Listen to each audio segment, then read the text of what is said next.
नमस्कार, मैं हूं अभिषेक नयन और आप देख रहे हैं एबीपी लाइव। आज हम फिर लोकसभा चुनाव 2024 को लेकर हम पहुंचे हैं नई दिल्ली के ही करोल बाग इलाके में। और आज हम यहां पे जो पार्क में बैठे बुजुर्ग भी हैं, युवा भी हैं, सभी लोगों से हम बात करेंगे और जानेंगे यहां से जो मौजूदा सांसद हैं मीनाक्षी लेखी और जो प्रत्याशी बने हैं आम आदमी पार्टी और कांग्रेस के सोमनाथ भारती और बीजेपी के द्वारा जो मीनाक्षी लेखी को रिप्लेस करके बनाया गया है बांसुरी स्वराज को, तो क्या कुछ कहता है जनता इसके बारे में और क्या कुछ सोचता है और किनको वोट देने वाला है, इसको लेके हम बात करेंगे और जानेंगे कि क्या उनका मत क्या है और किन किन मुद्दों को लेकर वो बात करेंगे। तो आप देख सकते हैं यहाँ पे पार्क में काफी सारे लोग मौजूद हैं, बड़े भी हैं, युवा भी हैं, बुजुर्ग भी बैठे हैं, सभी लोग बैठ के यहाँ पे गुफ्तगू कर रहे हैं। उसी बीच में हम भी सोच रहे हैं कि इनसे बातचीत कर लिया जाए ताकि जान सके कि आखिर लोकसभा 2024 चुनाव को जो लेकर इनके मन में क्या संशय या मनसा क्या कहेंगे। सबसे पहले अपना परिचय दीजिए। हाँ, मेरा नाम प्रदीप है। मैं सामाजिक कार्यकर्ता हूँ। प्रदीप भाई थोड़ा सा खिसकिए, हम भी अंदर बैठ ले थोड़ा सा। अ, लोकसभा चुनाव बस डेट निकलने ही वाला है, जी। तो किसको वोट देने वाले हैं? सॉरी, किन किन मुद्दों को लेकर वोट देंगे? नहीं, मुद्दा तो एक सबसे बड़ा नेशनलिटी का मुद्दा है, सबका साथ सबके विकास का मुद्दा है। ये काफ़ी अच्छे मुद्दे जो सरकार, वर्तमान की सरकार है, काफ़ी अच्छे मुद्दे चला रही है और देश हित में भी काफ़ी काम कर रही है। चाहे वो आईआईटी सेल की बात हो, चाहे वह आईआईटी हो, कॉलेजेस हो, हॉस्पिटल्स हो, सड़कों का निर्माण हो, हवाई अड्डे हों, काफ़ी इन्होंने जो काम किया है बहुत काबिल तारीफ है। इतने 9 सालों में इतना बड़ा काम करना, इतना बड़ा अचीव हासिल करना एक काबिल तारीफ है इस सरकार का। क्यों और भी सरकार रही है, वो उन्होंने काम नहीं किया, सिर्फ यही सरकार ने काम किया? नहीं, सरकारों ने किया, लेकिन आप देखिए किस तरीके से काम किया इस सरकार ने। केवल 9 साल के अंदर इतना एक तो जो नेशनलिटी होती है हर इंसान के मन में, उसने जागरूक किया इस सरकार ने। धारा 370 को हटाया, कलंक था जो भारत पे। राम मंदिर बनाया, 500 साल का विवादित केस था, वो इतने प्यार से बिना लड़ाई झगड़े के सुलझा लिया, भाईचारे के हिसाब से सुलझा लिया। और क्या चाहिए सरकार से? आज सबके हाथ में काम भी होना चाहिए, काम भी है, सब काम भी कर रहे हैं, रोजगार भी कमा रहे हैं। कई जगह 80 करोड़ लोगों को, जो जिस तरीके से कोरोना काल आया था, 80 करोड़ जो भारत देश की जनता को अन्न दिया जा रहा, मुफ्त अन्न दिया जा रहा है। योजनाएं कई चला रखी हैं, ऐसी कई योजनाएं ऐसी हैं जिनसे सीधा सीधा लाभ सीधे सीधे नागरिक को मिलता है। ऐसी सरकार जो इतने कम समय के अंदर इतना बड़ा अचीव कर ले, काबिल तारीफ है। सीधे नागरिक की आपने बात किया तो हम दिल्ली पे आ जाते हैं। राजधानी दिल्ली की नई दिल्ली जो लोकसभा क्षेत्र है, यहाँ की जो मौजूदा सांसद अभी मीनाक्षी लेखी जी है, तो जी। क्या उनके रहते हुए यहाँ के जो लोकसभा क्षेत्र में कामकाज हुआ? क्योंकि यहाँ की जनता, मैंने और भी जगह लोगों से बात की और जानने की कोशिश, तो वो तो उनसे नाराज है। तो यहाँ की जनता क्या करती है? करोल बाग जो मार्केट के पास ये जो मौजूदा लोग हैं क्या कहते हैं? देखो, जो लोग हैं उनका तो मेरे को पता नहीं, लेकिन मैं इतना कहना चाहूंगा कि जिस तरीके से जो आम नीड अगर होती है आपकी कि पर्सनल बात करें, आपके जी। नजर में क्या काम हुआ है? हाँ, मेरी रेट में देखो, मैंने बताया ना कि जो सरकार के ही नुमाइंदे हैं। कहीं कम कहीं ज्यादा काम हो सकता है, कहीं ना कहीं व्यक्ति विशेष में दोष हो सकता है, कहीं कम ज्यादा काम हो सकता है, लेकिन ये नहीं कि सीधा सीधा सरकार पे हम आरोप लगा दे। सरकार ने बहुत अच्छे काम किए हैं, इस सरकार ने, जो मौजूदा सरकार है। और साथ साथ मैं ये भी बता दूं, मीनाक्षी लेखी की आपने बात करी है, मीनाक्षी लेखी गृह मंत्री भी रह चुकी है और इतना बड़ा जो गृह मंत्रालय जो उनका मंत्री रह चुकी है। और उसके साथ साथ मैं ये बता दूं कि जो सांसद होते हैं उनके पास इतना समय नहीं होता कि वो आके सीधा जनता से मिले। वो निगम पार्षद का और एमएलए का काम है सीधा सीधा जनता से जो रूबरू होते लोग हैं। तो भगवान से भी नाराज रहते हैं। अपना परिचय दीजिएगा। मेरा नाम इंद्रपाल अरोड़ा है। इंद्रपाल जी, इन्होंने कहा कि बीजेपी यानी केंद्र सरकार बहुत अच्छा काम की, देश हित के लिए काम की, लेकिन आम जनता और व्यापारी तो परेशान है। देखिए, लोग तो भगवान राम से भी नाराज थे, भगवान कृष्ण से भी नाराज थे। ये तो इस सतयुग में, कलयुग में, द्वापर युग में सब जगह ये इस तरह के लोग मिलते हैं। नेगेटिव के साथ पॉजिटिव चलती रहती है। तो इस तरह के विचार तो आपको सभी जगह सुनने को मिलेंगे। लेकिन आप देखिए ना कि मोदी की सरकार ने पिछले 10 वर्षों में और 60 सालों का जो पिछला इतिहास रहा है कांग्रेस का, अगर उसको कंपैरिजन करेंगे तो आज की जो जीडीपी है और उस समय की जो जीडीपी थी, किसी भी देश की रीढ़ जो की हड्डी होती है उसकी जीडीपी तय करती है। तो आज हमारी रीढ़ की हड्डी इतनी मजबूत है। आज हमारा फॉरेन रिजर्व कितना 625 करोड़ अरब डॉलर का हो गया है। वो उस समय कहाँ था? उस समय तो देश को गिरवी रखना पड़ गया था, सोना हमारा गिरवी रखना पड़ गया। हमने मुद्रा को 2 बारी डिमोनलाइज किया। आज वो स्थिति नहीं है। आज हम हर तरीके से आगे विकसित हो रहे हैं, हर क्षेत्र में विकसित हो रहे हैं, चाहे वो रेलवे हो, चाहे एविएशन हो, चाहे ट्रांसपोर्टेशन हो, चाहे एक्सपोर्ट हो। आज हमारा एक्सपोर्ट पिछले 60 साल पहले कितना था, आज उसके मुकाबले 60 वर्ष के मुकाबले आज पिछले 10 वर्षों के अंदर और खासतौर पर कोरोना के बाद जो एक अपॉर्चुनिटी मिली हमारे देश को एक्सपोर्ट बढ़ाने की, शायद 4 सालों के अंदर ये बहुत असंभव सा लगता था, लेकिन मोदी जी ने बहुत उसको संभव कर दिया। तो आप लगातार आप कह रहे हैं कि बीजेपी यानी कि केंद्र सरकार ने बहुत अच्छा काम किया, उन्हें मौका मिला, 60 साल के बाद उन्हें मौका मिला, तो क्या दूसरी पार्टी को भी मौका मिलना चाहिए, हो सकता है उनसे बेहतर काम करे? देखो, ये मौका सबको मिलता है, ऐसा नहीं है कि मौका किसी और पार्टी को नहीं मिला, लेकिन उस मौके को कैसे भुनाना है। अब मोदी जी है जो है वो 18 घंटे काम करते हैं, पूरी दुनिया को नजर आता है।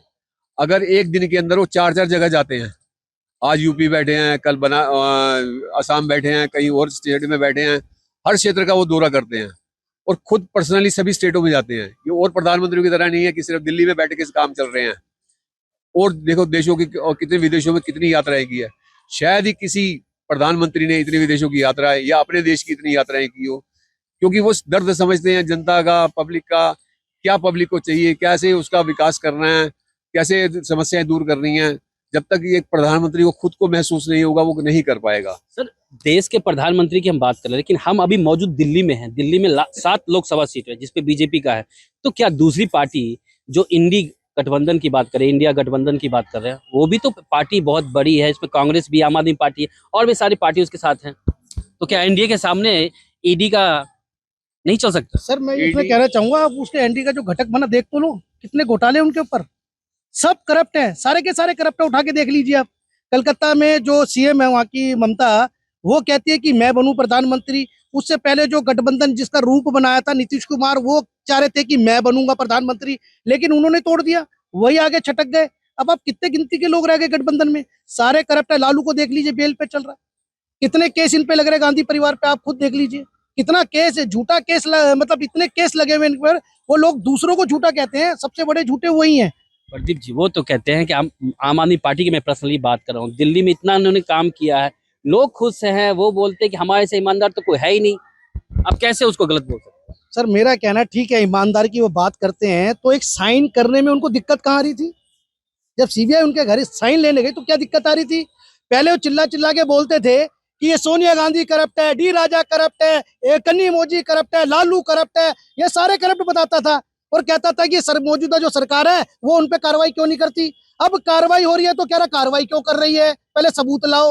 मतलब पलटू राम जो हमारा केजरीवाल है, दिल्ली सरकार का 1 नंबर का पलटू है। कितने थप्पड़ खाए इसने, क्या बोला था, सिक्योरिटी नहीं लूंगा, घर नहीं लूंगा, मैं अपनी घर नहीं बनाऊंगा, छोटा सा मैं काम कर लूंगा। आज कितने करोड़ों रुपया उसने अपने घर पे लगा दिया, स्विमिंग पूल लगा दिया। और जो लिस्ट है ना, वो तो मैं देखता हूँ कि वो लिस्ट किसको दिया, करोड़ों रुपया लग गया, 54-55 करोड़ रुपया लग गया उसके ऊपर। कितना करोड़ों, आप ये देख सकते हैं कितना करोड़ का घोटाला किया गया। सर, पलटू राम तो आपके पार्टी में भी आ गए ना, नीतीश कुमार जी। और नीतीश कुमार जी तो पहले किसी और पार्टी में थे, फिर बीजेपी में सबसे बड़े पलटू राम आ तो गए। वो है। लेकिन मैं उसकी बात कर रहा हूँ कि जिस तरीके से जो गठबंधन बना, अपने गठबंधन की बात करी, मैं तो उसकी बात कर रहा हूँ। वो पलट के छिटक के क्यों आ गए, फिर कांग्रेस में क्यों आ गए, अब क्यों आ गए, वो छोड़ के बीजेपी में क्यों आ गए? क्योंकि उनको लगा है, क्योंकि जो देश में हित में जो पार्टियां काम कर रही है वो उस हित में आते हैं। और कई राजनीतिक दल ही होते हैं कि अपना सिद्ध साधने आते हैं केवल। और भी लोगों से हम बात करेंगे, हाँ, जानेंगे। क्या नाम आपका? नमस्कार जी, शेखर पचेरवाल। सॉरी, शेखर पचेरवाल। शेखर जी, क्या करते हैं आप? मैं वैसे रेडी पट्टी का काम। रेडी पट्टी, रेडी पट्टी का काम करते हैं, तो दिल्ली में रहते हैं, तो दिल्ली में जो मौजूदा सरकार है वो बेहतर या केंद्र वाली सरकार बेहतर? भाई साहब देखिए, सबसे पहली बात तो मैं बताऊं, ये लोकसभा चुनाव है, विधानसभा नहीं है, इसलिए दिल्ली का मैटर विधानसभा में बात करेंगे। क्योंकि दिल्ली लोकसभा है, दिल्ली को इसलिए जोड़ रहे हैं कि हाँ। दिल्ली की जो पार्टी है, आम आदमी पार्टी, जो हाँ। केजरीवाल जी, वो इंडिया गठबंधन में है, सबसे बड़े गठबंधन का वही करता धरता माना जाए तो वही उन्होंने लाया था इसको, तो वो उसके साथ है, इसलिए मैं उनसे पूछ रहा हूँ आपसे। भाई साहब मैं आपको बता तो रहा हूँ, केजरीवाल जी कहते हैं कट्टर ईमानदार हूँ, कानून व्यवस्था का कोई पालन नहीं करते। 8वां सम्मन ईडी का आ चुका है उनके पास, लेकिन आज तक गए क्यों नहीं जाते? कानून का पालन कर रहे हैं, उनको क्या डर लगता है? आप ही लोग तो बोल रहे हैं ईमानदार पार्टी, इतना दिल्ली के लिए उन्होंने बिजली दिया, पानी फ्री दिया, बिजली दिया, पानी फ्री दिया, 1000 रुपया महीना महिलाओं को मिलेगा। अपनी जेब से कुछ नहीं दिया है।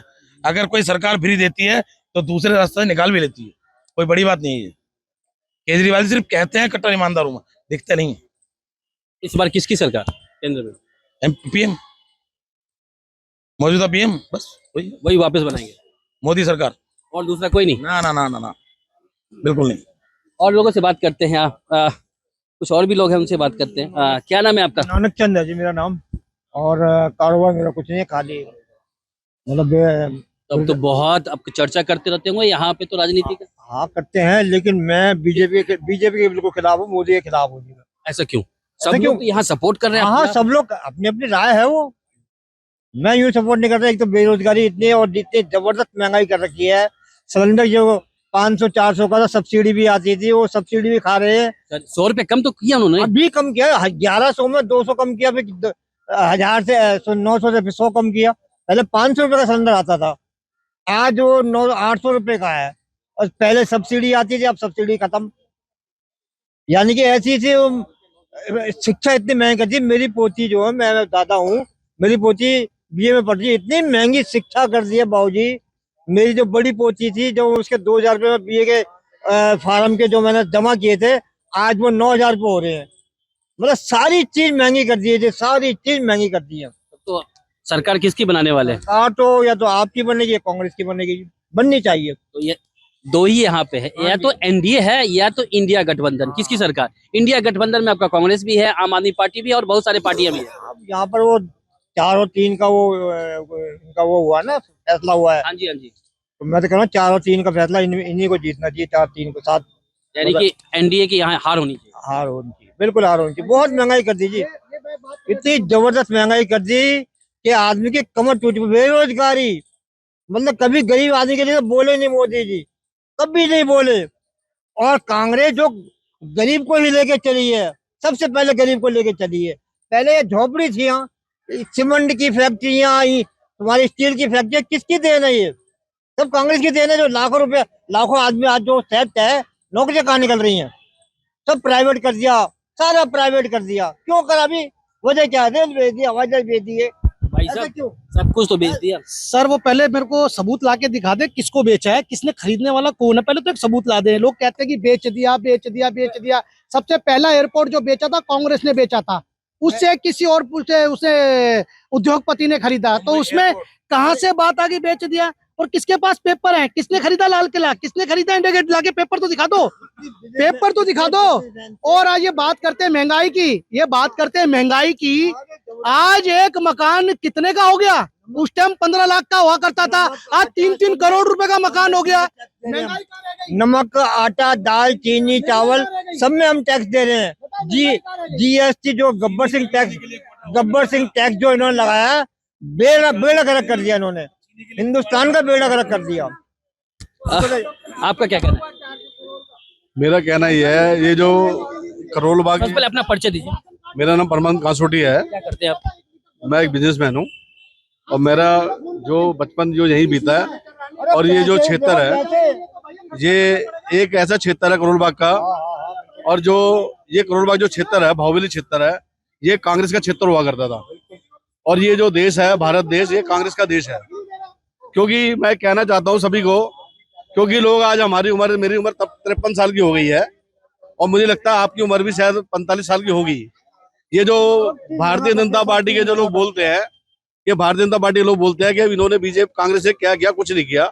मैं पूछना चाहता हूँ, इनके जो दादा थे, इनके पिताजी थे, इन्हीं हमारे भारत के स्कूलों में पढ़े हैं, इन्हीं भारत के जो हॉस्पिटल में इन्होंने इलाज किया है, और इन्हीं के स्कूलों से उन बच्चों की नौकरियां लगी हैं। और जो बड़े बड़े मकानों में आज बात कर रहे हैं, ये सब कांग्रेस की देन है। अगर वो 1 रुपए का आज मकान था, आज 1 करोड़ का हो गया, तो कांग्रेस की देन है। तो कांग्रेस देश को बसाने का काम किया है, और कांग्रेस उजाड़ने का काम नहीं किया। और कांग्रेस सर्व धर्म की बात करी है। कांग्रेस के राज के अंदर कोई जाति धर्म की बात नहीं थी, सब एक धर्म की बात की उन्होंने सबको सम्मान तो दिया है। आज इन्होंने आके कैसा एक व्यवस्था बना दी है। आपने देखा जब राम मंदिर का निर्माण हो रहा था, उसमें प्राण जब प्रस्थान डाले जा रहे थे, हम भी राम के भक्त हैं। राम किसी भगवान किसी जाति धर्म का नहीं होता, राम सभी का होता है।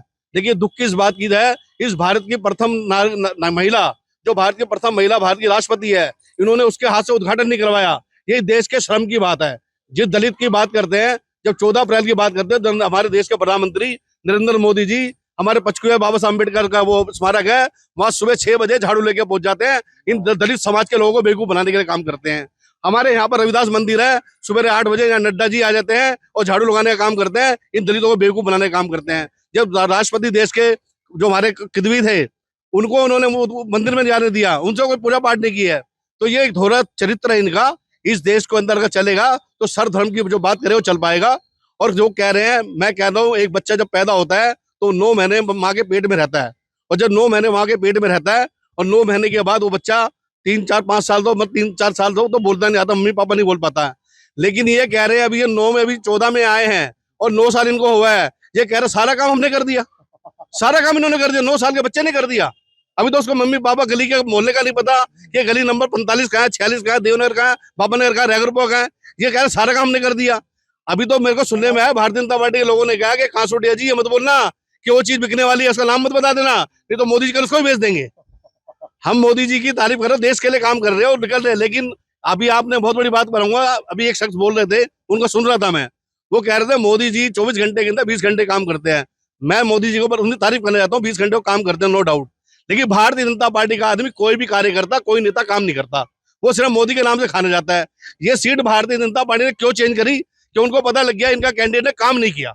इस नई दिल्ली लोकसभा के अंदर मीनाक्षी लेखी ने कोई काम नहीं किया, कोई काम नहीं किया। और जो आज ये गठबंधन की बात कर रहे हैं, भाई आज आम आदमी पार्टी का और कांग्रेस का गठबंधन हो रहा है। मैं पूछना चाहता हूँ भारतीय जनता पार्टी के लोगों से कि भारतीय जनता पार्टी के भी 23 दलों की लंगड़ी सरकार है, अकेली सरकार नहीं चला रहे, वो भी लंगड़ी सरकार चला रहे हैं। उनके भी 23 दल मिलकर चुनाव लड़ रहे हैं। और हमारे प्रधानमंत्री जी कहते हैं कि हम 370 लाएंगे, हम 400 पार जाएंगे। इन्होंने कौन सी मशीन को सेट कर दी? इन्होंने जो 400 की बात कर रहे हैं, कौन सी मशीन का बटन दबा दिया इन्होंने जो मशीन की बात कर रहे हैं? हम कह रहे हैं देश के अंदर चुनाव कराना है तो बैलेट पेपर चुनाव करा दीजिए, आटे का दाल तेल का भाव पता लग जाएगा। सब भाई साहब ने भी बात बहुत अच्छी बोली कि कौन सी मशीन, क्योंकि कई बार ईवीएम मशीन पे बड़े सवाल उठते हैं कि ईवीएम मशीन में घपला है, ईवीएम मशीन में बिक जाते हैं। तो मैं आज आपके टीवी चैनल के माध्यम से बताना चाहता हूँ, राहुल गांधी विदेशों में यात्रा कर रहे हैं, केजरीवाल दिल्ली में ईमानदार बना हुआ है। इलेक्शन कमीशन चले जाए ना, वहां चेक करा लेना मशीन को, दे नोटिस। इलेक्शन जो कराते हैं अपने आयुक्त जो होते हैं इलेक्शन कमीशन, उनको बोले ना चेक करे ना, क्यों नहीं करते चेक जाकर? वो सब कुछ कर सकते हैं, उनके पास पावर है, लेकिन वो यूज नहीं करेंगे। क्यों? क्योंकि उनको पता है कि ईवीएम मशीन को हैक नहीं किया जा सकता। लेकिन वो क्या कहते हैं, वो मशीनें हैक होती है, उसमें गड़बड़ होती है, तो जाके चेंज कर लेना, जाके चेक करा लेना एक बार जाके। केजरीवाल ने रोक दिया दिल्ली में, जब इनकी 67 सीटें दिल्ली में आती हैं तो कहते हैं केजरीवाल का रथ, कि मोदी साहब का रथ केजरीवाल ने रोक दिया। पंजाब में कांग्रेस को साफ कर दिया, तो केजरीवाल ने कांग्रेस को जितना किया आज तक इतिहास में किसी ने नहीं किया। हैक हो जाती है, अब मशीन हैक हो जाती है। किसने किया था? कांग्रेस ने। आप एक सवाल करो, आपने कहा कहले कि ये विदेशों में घूमते हैं राहुल जी, मान लिया आपकी बात, ये कहाँ घूमता है? और एमआरपी क्या होता है, MSP क्या होता है? ये एक मिनट, मोदी जी कहाँ घूमते हैं? ये सूट कैसे पहनते हैं? मोदी लिखा हुआ था, क्या ये कमा रहे हैं? ये कमा रहे हैं क्या? ये इतना जो हवाई जहाज इन्होंने खरीदा है अपने लिए, और गाड़ियां 20-20 गाड़ियां चलती हैं, 1,40 लाख के करीब इनका खर्चा आता है, जो मोदी का, प्रधानमंत्री का। कभी किसी प्रधानमंत्री ने ऐसे कपड़े पहने? कभी खादी के कपड़े? सुनो, छोटे थे, सुनो मेरी बात, इंग्लैंड से कपड़े धुल के आते थे लॉन्ड्री से। किसके थे कपड़े वो सारे के सारे? किसके थे कपड़े वो सारे के सारे? कपड़े की बात नहीं कमाल हो करेंगे, गया देश ये के तो। अंदर अलग बात। अरे देश का पानी भी जवाहरलाल नेहरू का करेगा तो देश की सुरक्षा कैसे कर पाएगा? उसको चाहिए अपनी सुरक्षा। आज पंजाब के अंदर देखिए, जिस तरह का जब किसान का आंदोलन चला था तो मारने की ताक पे लगे थे प्रधानमंत्री को वहां से। आप ये सोचिए, बच्चे पढ़ लिखे प्रधानमंत्री की अपनी सुरक्षा लेके नहीं चलेगा। अरे दुर्भाग्य की बात है, और सारी चीजें प्राइवेट से की जा रही है। मुझे ये समझ नहीं आता, आज प्रधानमंत्री पे आरोप अभी भाई साहब ने कहा था, क्यों आरोप एक लगाते हैं? मिनट, अरे अभी भाई साहब ने कहा था कांग्रेस सर्वदल राहुल सद्भाव की बात गांधी करती इतनी है, लंबी लंबी यात्रा कर रहा हूँ, पैसा कहाँ से आ रहा है? लेकिन मुझे ये बताइए कि कांग्रेस ने देश का राहुल गांधी बंटवारा कहाँ किस से देश पैसे में ला किया रहा था? है? आप ये देखिए ना, लिख लीजिए 400 प्लस सीटें जाएंगी एनडीए की, 400 प्लस। 400 पार है, कांग्रेस को कैंडिडेट नहीं मिल रहे हैं। मैं मेरा कहना चाहता हूँ, पहले अपना परिचय। मेरा नाम सनासिस पंजा, हम कलकत्ता का रहने वाला हूँ, यहाँ से 14 साल रह रहा हूँ। ईवीएम कौन लेके आया था? कांग्रेस। बाबूजी आप बता दो, आप लोग जो कह रहे हैं ईवीएम कौन लेके आया था? तो आज उस राज्य में, लाओगे तो ठीक है, उस राज्य में हार गया, कमाल है, मतलब ईवीएम खराब है। कमाल है। कर्नाटका जीते तो ईवीएम ठीक थी, कर्नाटक जीत गया, पंजाब जीत गया, दिल्ली जीत सही गया, है, केरल अब जीत गए हमारा तब तो ठीक थी उम्र ईवीएम, ज्यादा है, हिमाचल ठीक है। जीत गए तब ठीक थी ईवीएम। के अंदर आपकी सरकार है, आप मालिक हो, और ईवीएम को जो है ना कलेक्टर को हम लोग ईवीएम हटा रहा हूँ। लाए, हम और लोग हम लोग बना रहा हूँ केरल में क्या हम हमने लोग बना रहे कांग्रेस हो को जिता दिया? इसके लिए तो अलग है 2014 में तो कांग्रेस को करती ईवीएम किसने की? इसके तो अलग है हम लोग तो ईवीएम बना ईवीएम कांग्रेस लेके आई थी, उसमें कोई शक नहीं है। लेकिन ईवीएम से और 67 आज जो भारतीय जनता पार्टी बताती है, मुझे बताओ आज से पहले कौन सी पार्टी का राष्ट्रीय अध्यक्ष या प्रधानमंत्री बोलता है कि हमारी इतनी सीटें आएंगी? मुझे गर्व है। गांधी भी बोलता है। कोई नहीं हम जीतेंगे, राजस्थान हम जीतेंगे, हम सीटें की बात नहीं करते। क्यों बोलते हैं? केजरीवाल बोलता है कि मेरे पास 70 सीटें आएंगी, वो कैसे बोल देता? हर चुनाव में केजरीवाल बोलता कि 30 सीटें आएंगी, क्यों बोलता है? गुजरात में गारंटी दी थी कि इस बार मोदी सरकार यहाँ से साफ है बीजेपी, अब कैसे एक साफ हो गई? मतलब दिल्ली में तुम जीत गए तो मशीन ठीक है, गुजरात में हार गए तो ईवीएम खराब है, कर्नाटक में तुम जीत जाओ तो सब ठीक है, बाकी ईवीएम खराब है। कमाल हो गई। मैंने और भी लोगों से बात आपका हमारा नाम सलीम है। क्या करते हैं? केजरीवाल ने काम है, क्या कहेंगे? ईवीएम खराब है या पार्टी खराब? कोई भी पार्टी है, काम अच्छा होना चाहिए, बस यही बोलूंगा। इस बार किसकी सरकार? बच्चों की कसम खाई थी, चोर है कांग्रेस सारे वाले, चोर पार्टी है। सही है, देखो, कोई अभी भी पार्टी वोट में खराब बैठ नहीं गया। है, सभी अच्छे कमाल हो काम गया। अच्छा जो करेगा वो इसी का साथ अभी मौजूदा सरकार काम अच्छा कर रही है। अभी मोदी जी अच्छा काम कर रहे हैं नहीं? अब मैं क्या बताऊं। सर, इस पर बहस नहीं, हम सिर्फ बात करने के लिए आए हैं। जी जी। अभी एक बीजेपी ने गाड़ी कोई भी पार्टी आए तो अच्छा काम सर वहाँ बात करेंगे, उधर आप मुझसे बात कीजिए। ताल कटोरा स्टेडियम में उनका जो है ना फंक्शन था, वो था, तो 200 रुपए दे करके लोगों को लेके गए थे बीजेपी के लोग यहाँ से। कई गाड़ियां गई थी पूरी दिल्ली के अंदर। किसने देखा कि 200 रुपए दिए? रामलीला ग्राउंड में लोगों ने किसने देखा? किसने? केजरीवाल ने सारी बसें भर के गई थी यहीं से ही। 500 रुपए दे रहा था केजरीवाल, यही से बसें गई थी, नहीं, ये यही से गलत बसें बोल रहे गई थी। केजरीवाल 500 रुपए दे रहा था, ये बोलने आप केजरीवाल गलत- 500 रुपए दे रहा था, पूरी की खीर के पैसे दे रहा था केजरीवाल। और पे दिखाया वो। टीवी पे दिखाया केजरीवाल कैसे पैसे बांट रहा था।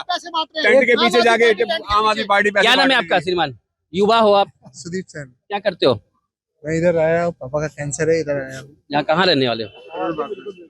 दिल्ली के रहने वाले हो ना? बंगाल का। तो अभी यहीं रह रहे हो आप? क्या लगता है दिल्ली में, दिल्ली नहीं पूरे देश की बात कर रहे हैं, किसकी सरकार? सर बांट दिया इन धरती को, चांद सितारों को क्या होगा? बांट दिया इन धरती को, इन चांद सितारों को क्या होगा? नदियों का कुछ नाम रखे, बहती धारा को क्या होगा? शिव की गंगा भी पानी है, आवे जमजम भी पानी है, पंडित भी पिए, मुल्ला भी पिए, इन पानी का धरा की क्या होगा? इन फरस्ती सूरज से पूछो क्या हवा अलग बनाओगे? एक हवा में सांस से सकती क्या हवा भी बनने रहेगी? रहम करे जो बंटवारा, रहबर और कौम का ढोंगी है। क्या खुदा ने मंदिर तोड़ी थी या राम ने मस्जिद तोड़ी है? मेरे ख्याल से लगता है इस बार मोदी की सरकार आएगी। मोदी की सरकार आएगी। हाँ, और भी 400 पार। और भी लोग हैं यहाँ पे, युवा है बहुत सारे यहाँ पे लोग खड़े हैं। क्या नाम है आपका? अरे भाई क्या नाम है? गौरव। क्या करते हो आप? फिलहाल जॉब कर रहा हूँ। जॉब कर रहे हो? क्या लगता है इस बार किसकी सरकार? मोदी सरकार आएगी। बहुत लोग बोल रहे हैं मोदी सरकार नहीं आनी चाहिए, वो काम नहीं कर रहे हैं, लोग बेरोजगार है, युवा बेरोजगार है, काम नहीं है। नहीं सर, युवा बेरोजगार नहीं है, बस ये कहो युवा पढ़ लिख नहीं पाया है, ये समझ लो सर। पहले से अनपढ़ था, पहले से ही कुछ नहीं है, उसे कुछ पता ही नहीं है, तो सर ऐसे थोड़ी ना जॉब मिलेगी। जो पढ़ा लिखा होगा उसी को तो जॉब मिलेगी, बिना पढ़े लिखे को तो जॉब थोड़ी ना मिल जाएगी। अब इस पे सरकार की गलती है, पहले की सरकार की गलती है ये, तो सही से नहीं पढ़ा पाई उनको। तो इसमें मोदी जी क्या कर सकते हैं? पढ़ा लिखा होगा, पढ़ा लिखा बंदा अगर खाली बैठा हुआ तो हमें बताओ कि इसे जॉब नहीं मिल रही, तो हम कहें कि हाँ जॉब नहीं मिल रही, ये तो सर ढोंग है, ये तो सब कहने वाली। किसकी सरकार? बीजेपी सरकार आएगी। किसकी सरकार श्रीमान? केजरीवाल कांग्रेस। कांग्रेस। किसकी सरकार? कांग्रेस। किसकी सरकार आएगी सर? बीजेपी। किसकी सरकार? इंडिया की कांग्रेस की इंडिया सरकार। गठबंधन। इंडिया गठबंधन। नहीं, लंबा नहीं, बस किसकी सरकार? इंडिया की सरकार। इंडिया। किसकी सरकार आएगी? इंडिया गठबंधन। किसकी सरकार? इंडिया गठबंधन। इंडियन गठबंधन कांग्रेस। और किसकी बीजेपी, सरकार पंडित जी? मोदी 400 पार, 400 पार। मोदी 400 पार पूरा फिक्स कर रखे हो आप? कर रखा बिल्कुल जी, 400 के पार। किसकी सरकार? मोदी मोदी सरकार। मोदी सरकार। मोदी सरकार। 400 पार। एनडीए 400 पार मोदी सरकार। फैक्ट की रियलिटी की बात करें, एनडीए 350 लाएगी, क्योंकि कुछ सीटें कम होगी, कुछ सीटें कम होगी। साउथ में ज्यादा सीटें होगी, के अन्नामला है, साउथ में ज्यादा सीटें लेके आएगी। ठीक है, यानी सरकार तो आपके अनुसार सरकार एनडीए। बीजेपी की आएगी, सरकार बीजेपी की आएगी सर जी। लेकिन प्रधानमंत्री जी जो बोला है ना, संसद में बोला है, 150 सीट पार करेगी अकेले दम पे। पहले बोल लीजिए आप। ये कांग्रेस कांग्रेस तो पहले आम आदमी 370 बोले थे ना, जो 370 बोले थे वो 370 आएगा। एनडीए प्लस 380 390, लेकिन बीजेपी की आएगी सरकार। चलिए, बहुत बहुत शुक्रिया हम लोग हमसे बात करने के लिए। मेरे साथ मौजूद थे यहाँ पे, मैं उस वक्त मौजूद था करोल बाग, नई दिल्ली लोकसभा क्षेत्र का ये करोल बाग इलाका है, जहाँ पे हमने यहाँ पे बड़े बुजुर्ग और युवा वर्ग के लोगों से हमने बात की। उनको साफ तौर पे कहना है कि सरकार जो केंद्र में आएगी वो तो बीजेपी की सरकार आएगी। काम बहुत अच्छा कर रहे हैं, लेकिन कुछ लोगों ने यहाँ पे कहा कि एनडीए जो आम आदमी पार्टी और कांग्रेस की जो गठबंधन जो पार्टी बनी है, वो भी उनके बारे में कुछ लोगों ने कहा कि वो भी पार्टी यहाँ पे सही काम करी है, उनको एक मौका मिलना चाहिए, उनको भी कुछ सीटें आनी चाहिए। लेकिन सरकार जो है बीजेपी की बनेगी, यानी 370 की जो 370 के पार जो सीट की बात कर रहे हैं, वो फिर से बीजेपी की सरकार बनने वाली दिख रही है। अभिषेक नैन, एबीपी लाइव, दिल्ली।